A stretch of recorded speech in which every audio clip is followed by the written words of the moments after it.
Mathematics first year की book में से जो इम्पॉर्टेंट शॉर्ट क्वेश्चंस हैं उनको हम सॉल्व कर रहे हैं। तो जो पेपर नंबर 1 है उसका क्वेश्चन नंबर 2 अब इसको हम सॉल्व करेंगे।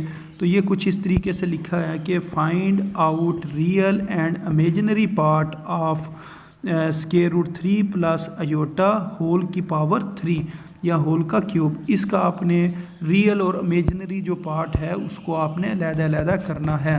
तो इस क्वेश्चन को किस तरीके से सॉल्व करेंगे, हम कहेंगे ये यूजिंग फार्मूला कि हम जो इस फार्मूला इस्तेमाल करेंगे वो करेंगे a प्लस बी का cube, a plus b whole का क्यूब। ये किसके बराबर होता है, a cube plus b cube plus 3ab, फिर ब्रैकेट लिखते हैं यानी कि इनटू a प्लस बी, इस चीज़ के बराबर होता है।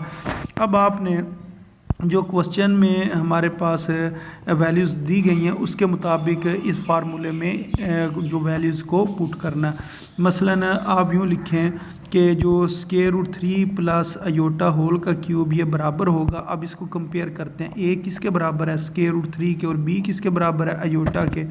तो इस फार्मूले में जिधर जिधर a लिखा है उधर हमने स्क्वायर रूट 3 लिख देना है। मसलन ये a 3 जगह पर लिखा हुआ तो 3 जगह पर हमने स्क्वायर रूट 3 लिख दिया, और बाकी जो जो जगह हैं 3 जगह मसलन जहाँ पर b लिखा हुआ है वहाँ पर अयोटा लिख देंगे। ये b का क्यूब है, इधर अयोटा का क्यूब, ये b है, इधर अयोटा लिखेंगे, और ये भी b है और इधर भी हमने क्या लिख देना है, अयोटा लिख देना है।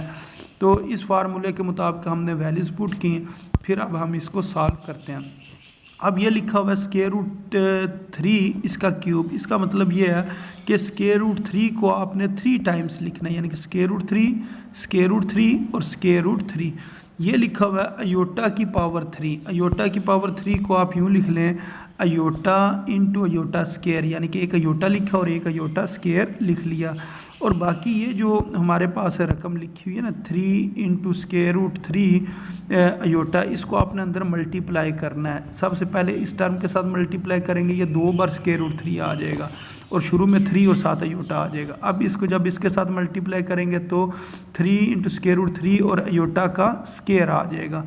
तो इस तरीके से इसने सॉल्व होना है। अच्छा, अब इसके बाद आपने ये काम करना है कि ये जो हमने 3 बार लिखा हुआ था square root 3 square root 3 square root 3, इसमें से जो पहले 2 स्क्वायर रूट 3 हैं इनको इकट्ठा लिख कर इसकी पावर आपने 2 लिख देनी है, और ये वाले जो स्क्वायर रूट 3 है इसको आपने इस जगह पर लिख देना है। अब अयोटा स्क्वायर ये किसके बराबर होता है जी, -1 के बराबर होता है, इस जगह पर लिख देना। इसी तरह ये भी 2 बार स्क्वायर रूट 3 लिखा हुआ था, इसको भी 1 बार स्क्वायर रूट 3 लिख कर उसकी पावर 2 लिख देनी है। और इधर लिखा अयोटा स्क्वायर की जगह पर आपने क्या लिख देना, -1 लिख देना।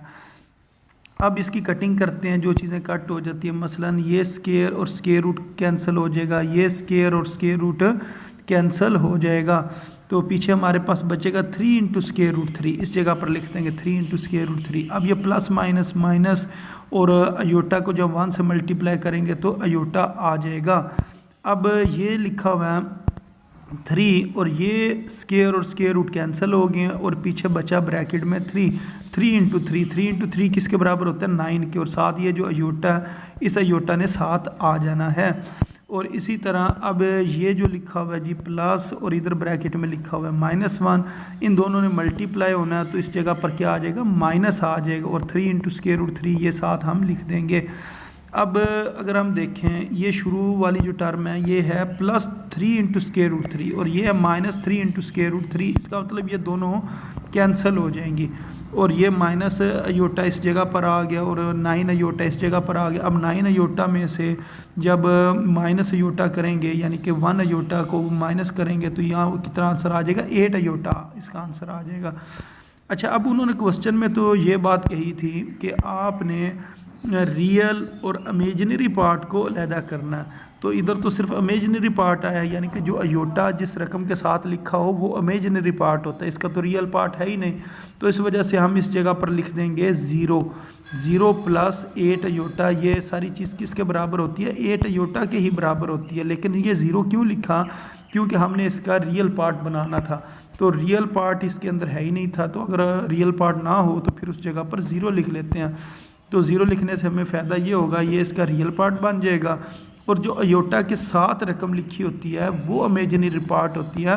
इसके साथ आपने अयोटा नहीं लिखना है। इस जगह पर आप कहें जी 8 के साथ हम अयोटा लिख दें, तो अयोटा आपने नहीं लिखना, आपने सिर्फ अयोटा के साथ जो रकम लिखी होगी ना उसको आपने लिख देना है और बता देना है कि ये इसका इमेजिनरी पार्ट है। तो इस तरीके से इस क्वेश्चन ने सॉल्व होना था। तो उम्मीद है आपको इस क्वेश्चन की भी समझ आ गई होगी।